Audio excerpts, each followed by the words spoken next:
Okay, I got my tablet, and we're trying something a bit new this week.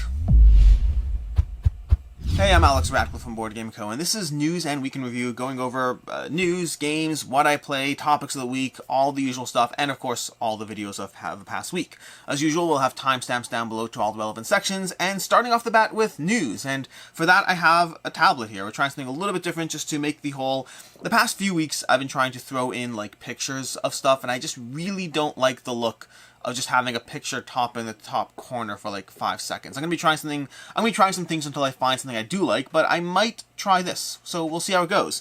But basically, starting off the bat with ThinkerThemer. ThinkerThemer, they basically did they joined Rahdo to some degree, doing more playthroughs with Rahdo. Basically, Rahdo, if you're not familiar, Rahdo's on through another YouTube channel, I'll link down below, but he does a lot of content. Also, me saying if you're not familiar is a little funny because while it's always possible you're not familiar, he's been doing this for a whole long time, has 100,000 subscribers, a whole lot more popular than I am, so you probably are familiar. But Rahdo, he's been doing these playthroughs, reviews, final thoughts, all those things for a long time.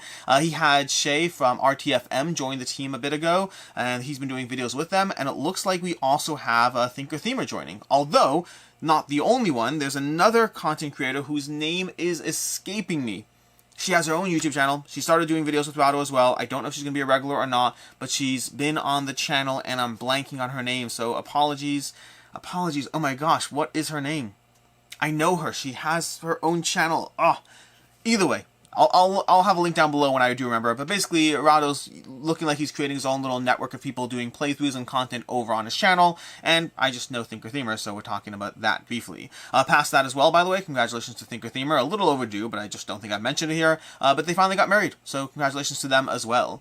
Moving from there, we have Marvel Zombies, the CMON shipping drama. Now, I did do a full video on this already this week, and there's probably more videos to come, but the short version is because of the fact that last week when this whole thing blew up, I had already filmed my news and week in review. This wasn't present, so news and week in review. Marvel Zombies, in case you're not familiar, the shipping costs were pretty astronomical, a lot more than what people expected, and it caused a lot of ruckus. We have 94,000 comments on the Kickstarter. When the Kickstarter ended, there were like 87,000 comments, so it looks like we have 7,000 comments towards, well, not necessarily all about this. I'm sure there's lots of things not about this, but there's a lot of people over here. I think all the people hoping for a season 2 are gone.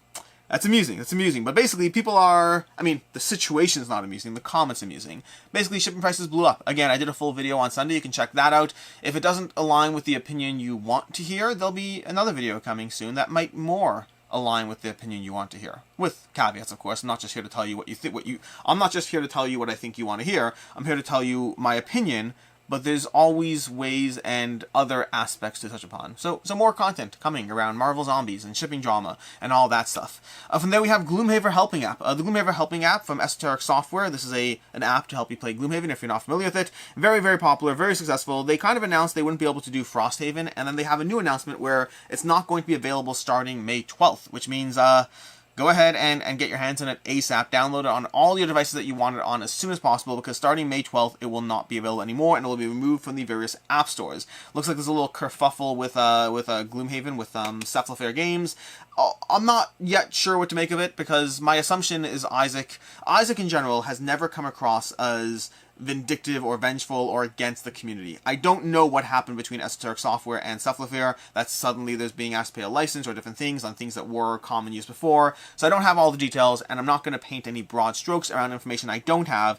What I do know is the app is no longer going to be available. There's likely a reason why this kerfuffle is going on behind the scenes. It's possible that Isaac is working with people who are going to develop more apps, but they didn't want to do so if Gloomhaven Helper App is currently the dominant app. Like, why spend time after their money creating an application that won't be the default app? So I don't know. I have no knowledge. I don't know if Isaac's issued a statement about it. I haven't seen anything, but I'm just going by the fact that he's never come across as the kind of person who's looking to, ding one on the community for his own advantage. So I'm wishing the best. I'm thinking the best of him. What's the word for it? I'm inclined towards. There's a Jewish term, dan lekafschus. It means to judge. I'm judging them favorably. That's what it means. I'm judging him favorably. But the concept is basically you judge people according to their merits. Judge people favorably. The idea being that if somebody hasn't given you a reason to think evil, don't think evil. Isaac's never really given me a reason to think that he is vindictive. So I'm going to say that 14 times now. Moving on, before you play, big channel that, again, you're probably familiar with, but before you play, if you look at their May vlog, gameplay updates, they basically talk about a few different things. I always enjoy watching their updates more than their gameplays, honestly. I don't really watch gameplays. It's one of the reasons gameplays aren't that present on this channel. I do occasionally do gameplays, but I try to do most of my content around the type of content I like to watch, and I like conversational content, the same thing I'm doing right now, and so I always watch their vlogs, and I watch some of their gameplays. But they talked about the fact that their top camera apparently broke. Now, I don't know their plans. They didn't ask for any money or anything, but I do know they have a Patreon.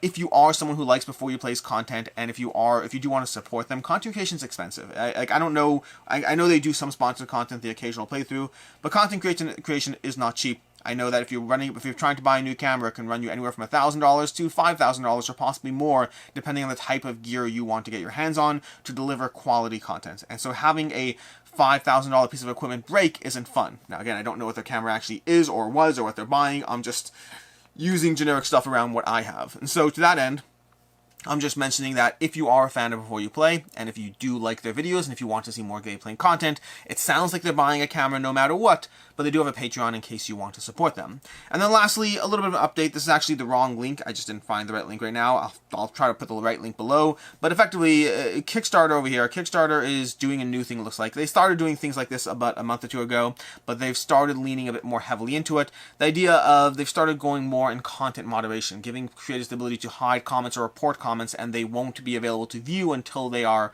well, reviewed. So you might be able to have someone who's being a troll in the comments or being disrespectful or problematic, and you can hide them.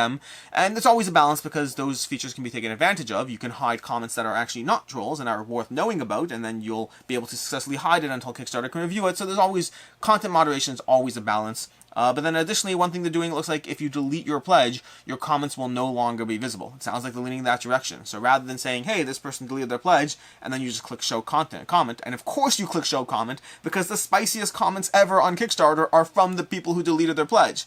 So like that whole feature that they've had has always been fascinating to me. Like, if the goal is to say this person's voice should have less meaning because they deleted their pledge, I don't know about you, deleted comments always have the most meaning to me. So the whole system until now has not worked, but it looks like they're drifting towards hiding the comments altogether. I don't think it'll matter, because if I have a $1 pledge and I want to jump in onto a campaign to warn you about the fact that they screwed me out of money on the last campaign, I'll hold my $1 pledge till the last day. I don't care. So I don't know if it matters much, except for people who can't be bothered to do anything except jump in and jump out. I mean, if you care that much, either leave your $1 in to warn people, or take your $1 out on the last 2-3 days, or whatever it is. So I don't know if it's major changes, and I don't think it'll stop bad actors. I think bad actors, there'll be enough people who are willing to hold that $1 in for the whole week or 2 weeks or whatever it is. But hey, it's news, so we're talking about it here. From there we move on to game news. Game news starting off with Arcs, which I just closed that link, so you can't see that link. I accidentally hit X on the link instead. I'll have a link down below to it, but effectively Arcs is coming from Cole Worley, from Leader Games, continuing the trend of 4-letter words to their games: Oath, Root, Fort, Arcs, all those things. But Arcs is a trick-taking area control game, if I'm not mistaken. I talked about it last week. Only reason I'm bringing it up now is to say that we have a Kickstarter link now. 3,500 people following it currently. I'll throw that link down below, because apparently I just hit X on the screen, because apparently that's what we're doing now. From there we have Nemesis. Nemesis Lockdown coming to PC in style. This is the newest update in the Nemesis Kickstarter, but Nemesis Lockdown is coming to Steam. Now, more specifically, in case you're familiar, Nemesis already has a video game on Steam, a video game I own but have not played. I really should get around to it, but they are bringing Nemesis Lockdown to your computer. Nemesis Lockdown is different than the prior Nemesis game in the sense that this one, the prior game, was Nemesis, the universe of Nemesis, but just a video game, nothing to do with a board game. This is actually a semi-port, similar to what Gloomhaven is, Gloomhaven on Steam compared to Gloomhaven on your, table. They're bringing that to the PC. Now they're going to have an early access. They're giving an early access discount, so it's going to be $20 instead of $25 for that first week. 16th to 22 or something. I don't know. They'll have the dates. You can check it out. But basically, if you want to save $5 and get Nemesis Lockdown on your computer, the overall graphical stuff they're showing right now looks very solid. Obviously, until I actually dive into it or until we hear general opinions, I'll reserve my judgment. But in case you wanted to play Lockdown and you didn't want to spend hundreds of dollars, or you just prefer playing games on PC because you don't have to deal with all the setup, or you just don't have friends who are spending time with you, which I sympathize with, I'm all alone. Nobody here beside me. But yeah, Nemesis Lockdown. You'll have an opportunity to get your hands on that. Next up from there, we have Maple Valley. Maple Valley coming to you from KTBG. This is the spiritual successor to Creature Comforts. This is not an expansion. You do not need Creature Comforts. I don't believe so. At least Creature Comforts, Maple Valley, Spring Jamboree.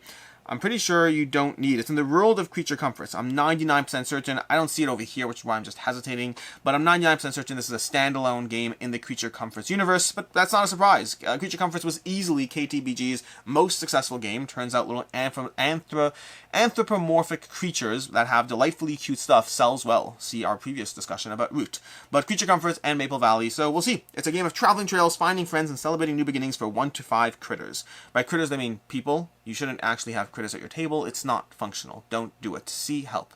Or maybe go back to the part where I said you don't have friends, and I didn't mean it. I didn't mean it. You don't need to be friends with the animals.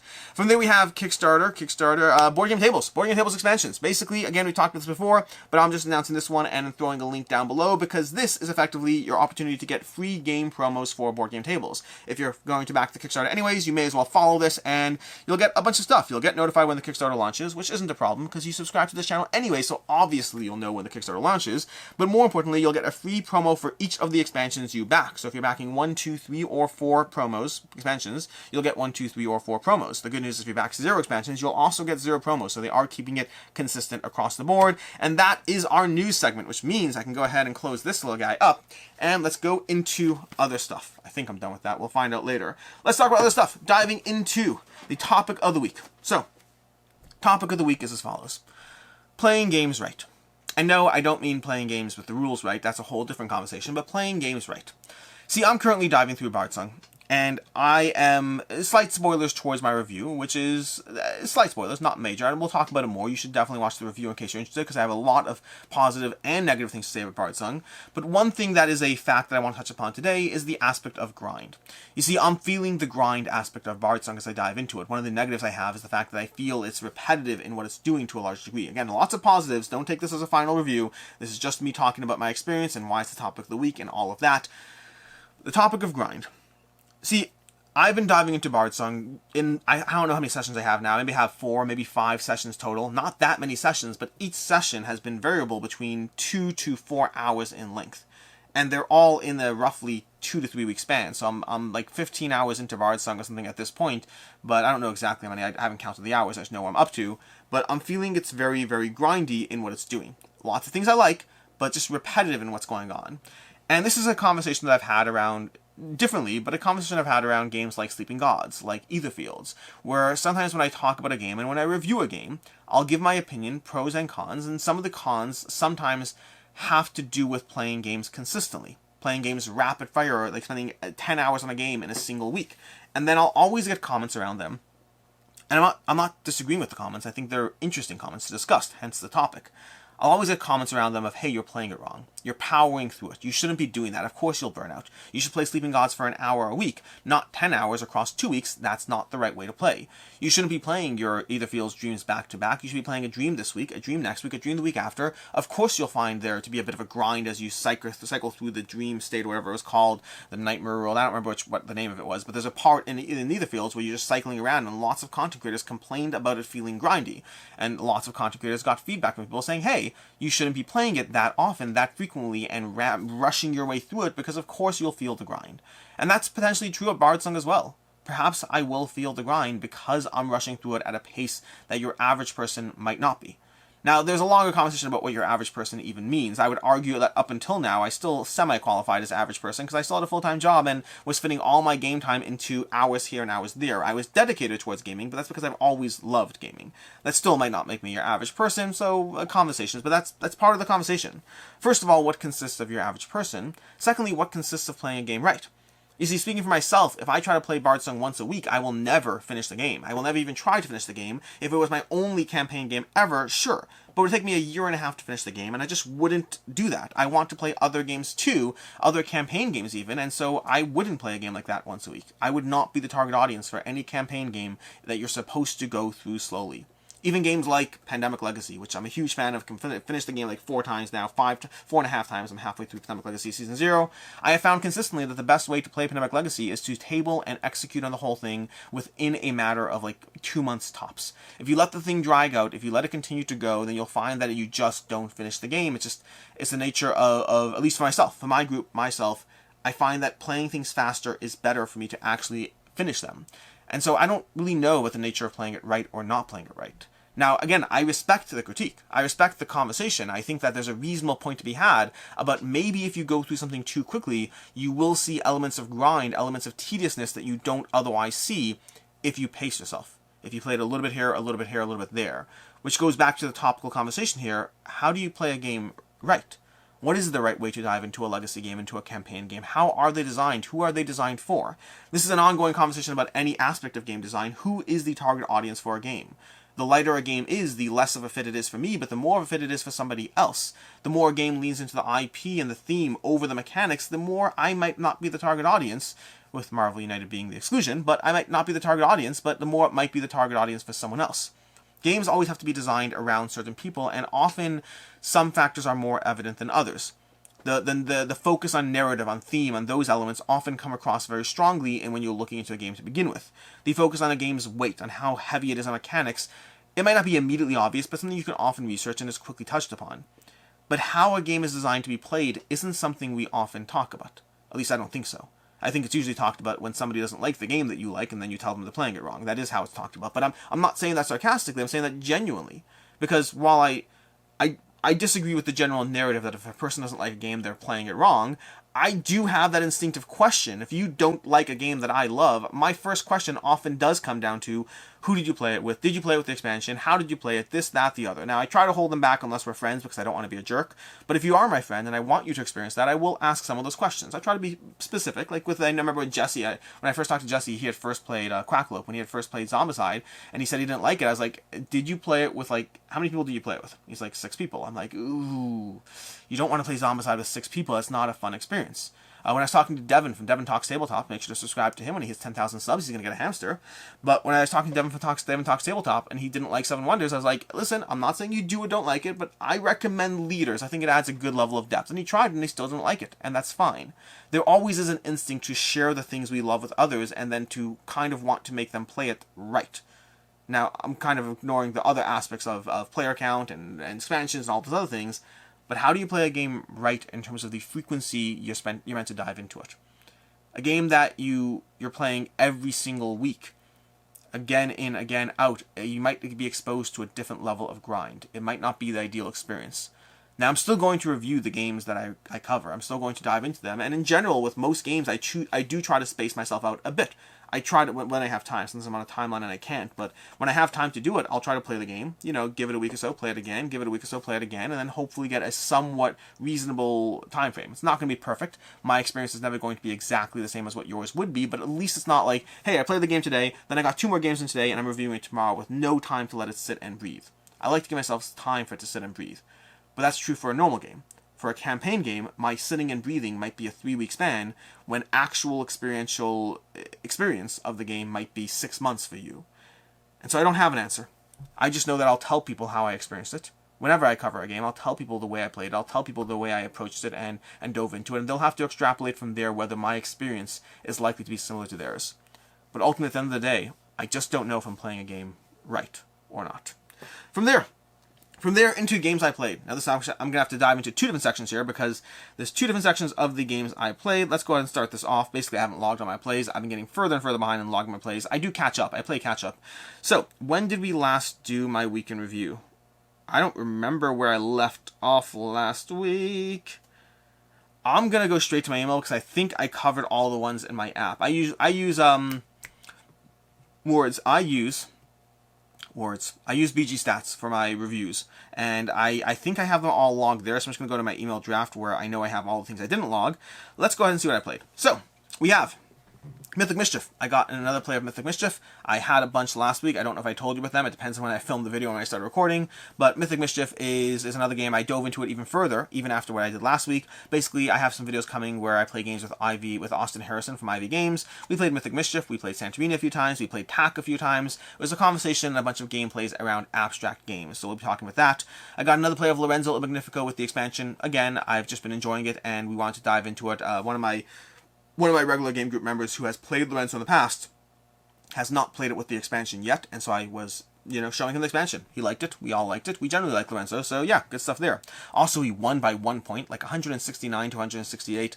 Obnoxious. We have After the Empire. We got another play of After the Empire. This was part of me diving into the Great Wall I talked about already, I think. Again, I don't know what I said last week, but I played Great Wall last week. But Great Wall and After the Empire are games I was diving into, both for the current GameFound campaign, and then to do a play that's not that. I haven't played both of them in a while, so I want to get a refreshed memory of them, and then do a full comparison of the two games. So we did that, and that was one of the videos that went up this week.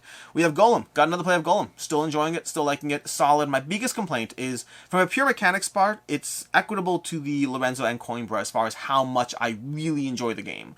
The one part I don't like as much, it is the least interactive from those three games. I like all three of those games. Golem is the least interactive, but it's a really fun game, so we'll talk about it. Well, I mean, I did talk about it. I did a review of Golem. What am I saying?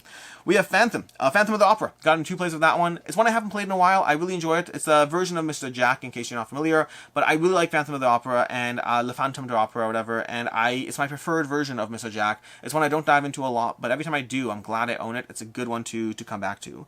I have Cockroach Poker. 3 plays of that. Cockroach Poker in general is a game that is always on my list here or there. It never goes too long without being played. The Royale version specifically. We have Root with an expansion. I got a whole bunch of plays with Root this week, speaking of diving into things rapidly. Got a bunch of plays with Root this week, playing, and it's different because it's an expansion, it's not the base game, but got a play of Root with the Marauders expansion, playing as Lord of the Hundreds, playing as the what's it called, the Keeper of Iron, playing against them, playing with the Hirelings, trying a whole bunch of different modes for them. The one thing I haven't bothered doing really is the technical advanced setup. It's a new aspect of it, but we've kind of just made our own stuff, not really worrying about things, but we didn't really heavily worry about the existence of the advanced setup when we dove into it. But got a whole bunch of plays with that, talk about it. Root the Marauders is one of the videos I did this past week. We have Bardsong. I've been diving into Bardsong. There's multiple plays of Bardsong across this whole list over here, but Bardsong I've been diving into, like I said already. I will be going into, I hope to have a review soon. I don't know exactly how soon. Again, it's mixed. There's pros and cons. In fact, like, if you look at ratings for Bardsong, they're all over the place. There's a lot of people who are like, this game is grindy as everything, and there's lots of people who are like, this game is so much fun. Honestly, I see both sides. We'll talk about that more. We have Root. More plays of Root. We have Foundations of Rome. Foundations of Rome. I love this game. My first time playing it in person.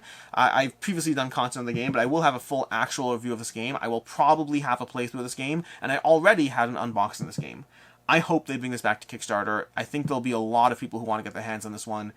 Foundations of Rome. Very, very cool game. We'll talk about it. Genotype. Genotype, gotten a few plays of Genotype from Genius Games. Genotype is a worker placement-ish a game. It's not ish. It's worker placement. It's worker placement as you deal with the Punnett squares and Mendelian genetics and the little bean pod plants, whatever it is. It's just dealing with genetic stuff combined with worker placement. Very interesting adaptation of a theme together with the mechanics. Very solid job. I'll have review content of it at some point.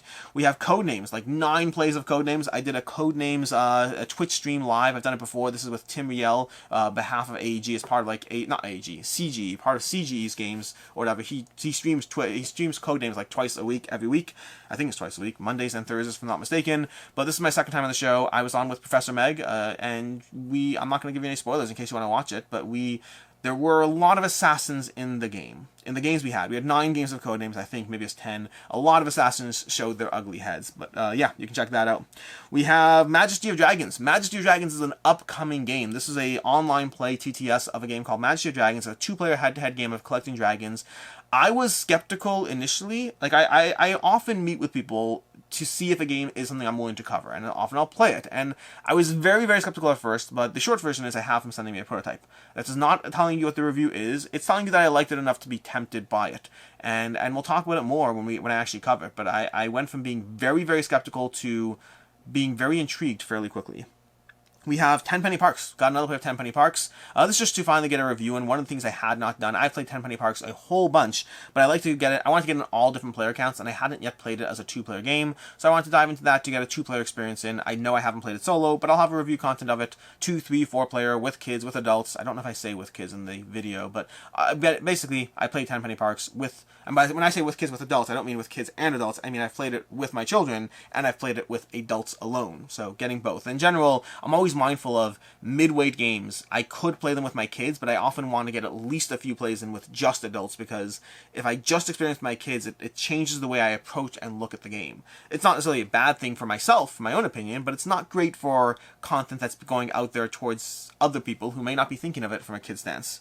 Then we have Magnet. Got a play of Magnet from James Naylor. Really intrigued by this one. It's on my table of games I want to play this week, which should tell you plenty. Same with Foundations of Rome, by the way. I want to dive into both of those again. Magnet it's solid. I have doubts and concerns about aspects, and I have critical things to talk about. There'll be a review at some point, but also enjoyable. Then Twilight Struggle. I dove into Twilight Struggle. Now, if you're wondering why I dove into Twilight Struggle, when I have recently had a video of games we're taking out of the top 100 with Devin Norris, Devin Talks Tabletop. Subscribe to him. When he hits 10,000 subs, he gets a hamster.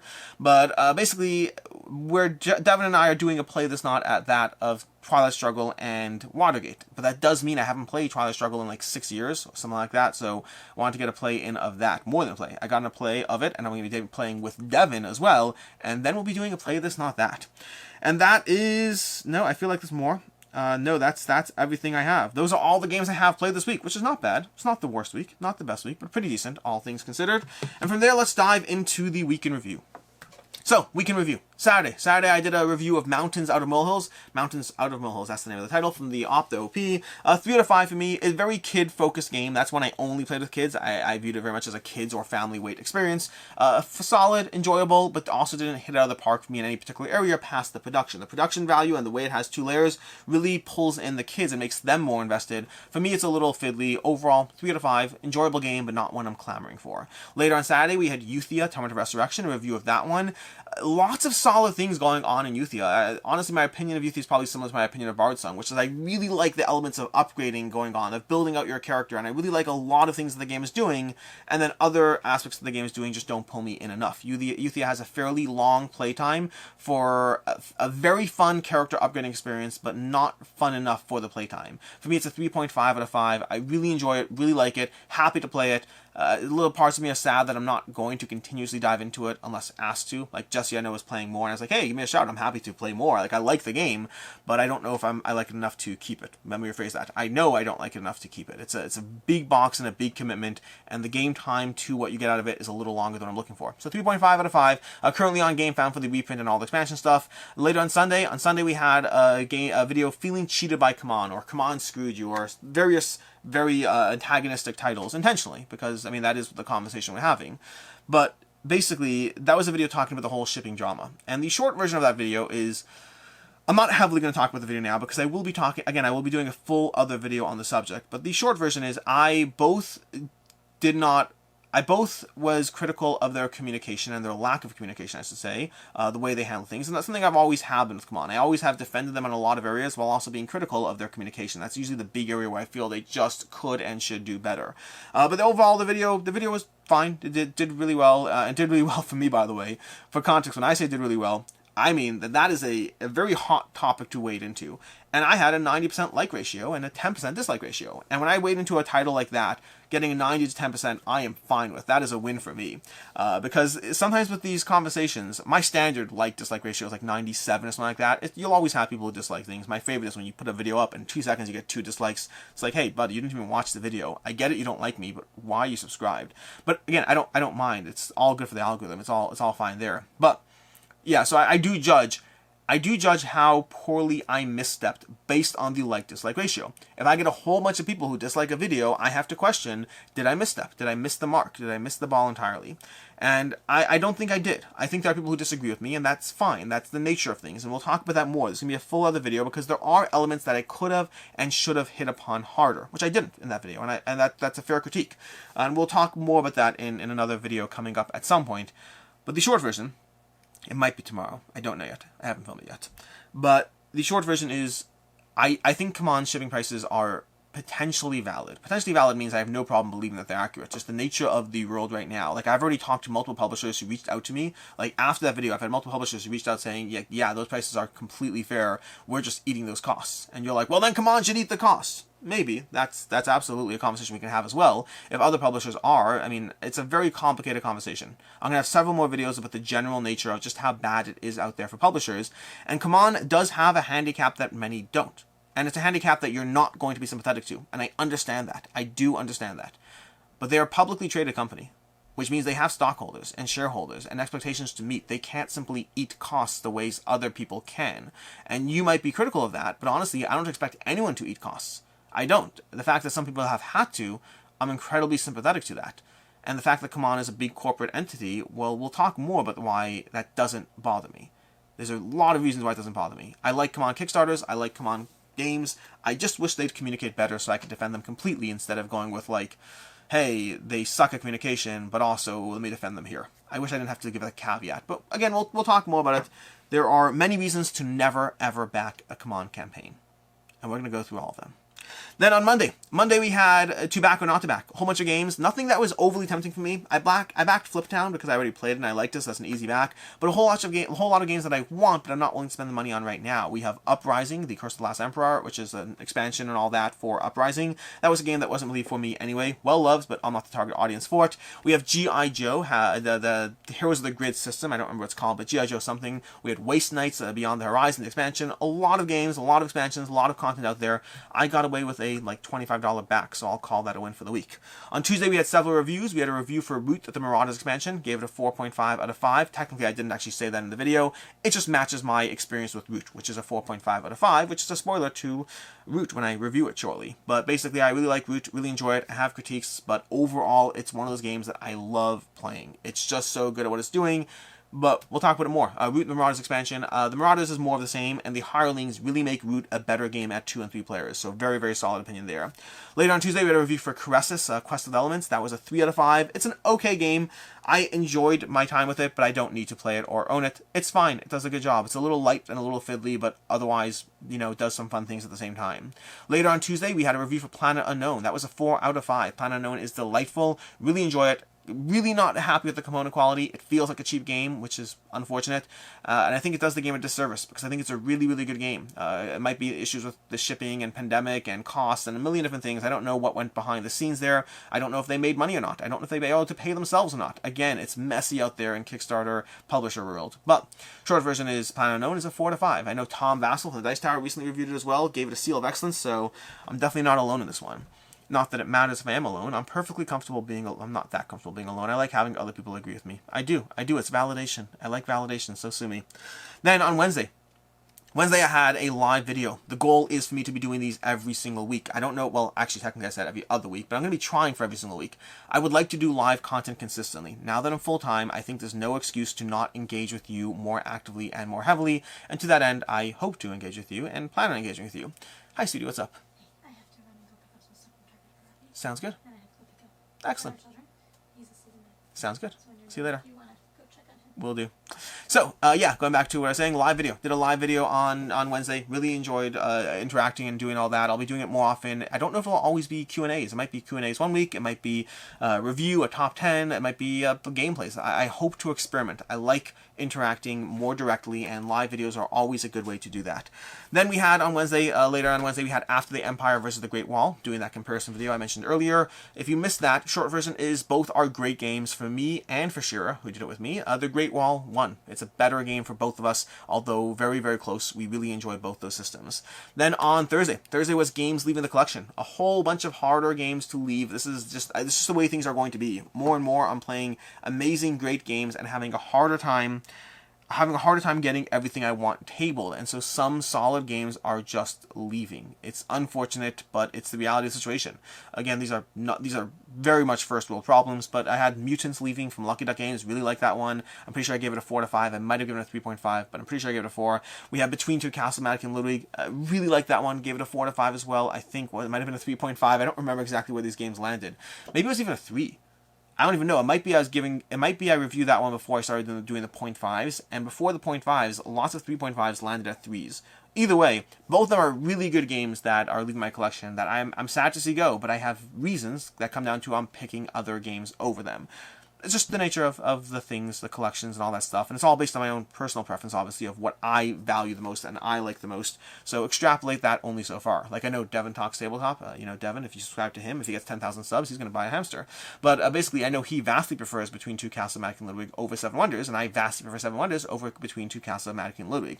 So that's basically that. Then on Friday we had Why Are Publishers So Bad at Rules? Publishers and designers. Designers more than publishers, honestly. But it was basically a conversation between me, Austin Harrison from 5e Games, and Jesse from Cracklope about the nature of the fact that designers are often very bad at understanding the mindset of how to teach a game. That's often why you do have like videos from Rodney Smith from Watch It Played, how to play, and many other channels too, of how to play a game. Because designers are often just not as good at getting into the mindset, and that can be a general issue. It's an issue when dealing with prototypes, it's an issue when dealing with final rules. Publishers are not the best at seeing those like double blind play tests and coming up with actually making sure a rule set is absorbable. So we talk about it. We talk about the whys and the hows and go into it a bit. And then later on Friday we had the unboxing for Foundations of Rome, because this game is off the top ridiculous. Like, I hope there's another Kickstarter. It's going to cost you an arm and a leg, I imagine. With everything going on with shipping and the size of this box, I can only imagine this is much more expensive than the last one. And the last one wasn't cheap either. But if you want to get your hands on it, this is a very nice game. And it sets up in 3 minutes, by the way. You can set this thing up in 3 minutes. I kid you not. Like, I've timed it. This is ridiculous. So I'll be diving into this more. I'll be playing it. Maybe when I finally do a playthrough of it, maybe I'll actually do the setup on camera so you can see just how ridiculously quick it is. Maybe. No guarantees. Then from there, that was Friday, which brings us to today. Today we have a few things. We have a review for Lost Ones from Greenbrier Games, and that's a bit of a Seventh Continent-ish exploration style game, much lighter than Seventh Continent, not Seventh Continent. And then later we have a review for Tenpenny Parks, that game I talked about. So Tenpenny Parks from Thunderworks Games. I'll have a review of that one going up today as well. And then for next week I'll have a few things. We're giving away a lot of games next week. Make sure to stay tuned. I don't know the exact day it's going up. I want to say Wednesday. Wednesday's my live day. I don't know when it's going up. We'll see. But I hope to do a full, giving away a whole bunch of games in a giveaway video, as well as a games leaving the collection video. There's both kind of. I'm gonna have games leaving the collection was this past week, but I'll be doing another games leaving the collection of even more games that I just have to get rid of because it's hard. I have to make hard choices, but I'll be giving away all the games in that second video. So stay tuned for that, and make sure to subscribe and all those things, because that way you can actually, have games given away to you and all that. And then also we'll have Devin Talks Tabletop. Make sure to subscribe to him. When he hits 10,000 subs, he gets a hamster. But basically, Devin and I did another follow-up video of games we would add to the top 100. So if you want to see that, that'll be another conversation. Not nearly as spicy as the one where we remove games from the top 100, but perhaps more interesting and introspective, and it'll almost certainly get just as many views. And it won't get as many views. People like negative content. This is the problem. People are like, oh, clickbait content just for views. I mean, not just for views. But I would never do something just for views. But I do like some content styles that are a little bit spicy and fun, although always genuine. Like, a big thing is I will never, I hope I'll never, I will never do something just for views. I like board games too much. I respect the hobby too much. Anything I ever say, you can bet it's genuine, because I care too much about the hobby. I don't care about a lot of things. Outside the hobby, we can talk about whatever. I don't care. Fine, I'll do this, I'll say that, whatever. But within board games, I like them too much to do anything other than give you my real opinion. In all senses. Like, it's just not worth it to not. Either way, that's a conversation for another time. And that's that, which brings us to the games on the table. Games on the table, we have a few things. We have Foundations of Rome, which I really, really, really hope to dive back into. We have Magnet First Cities. I think it's called Magnet First Cities. Just let's call it Magnet. Magnet is a game that I hope to be diving into with the advanced mode. We have the Oracle of Delphi from Stefan Feld. I was watching, speaking of Before You Play, I was watching that video, and he's talking about how he just played it and really enjoyed it, and Naveen. And I was like, I love Oracle of Delphi. I need to dive back into this one. It's been a long time since I played it. I would love to get a play this week. I don't know if I will. And then we also have the expansion to Caverna, the Cave Dwellers, Cave Farmers. What's this one called? The Forgotten Folk. I got this to dive into Caverna with the expansion as well. So I hope to play Caverna again with the expansion. And that is basically everything. Until next time, I'm Alex Radcliffe from Board Game Co. Thanks so much for sticking around. And as always, have a good one.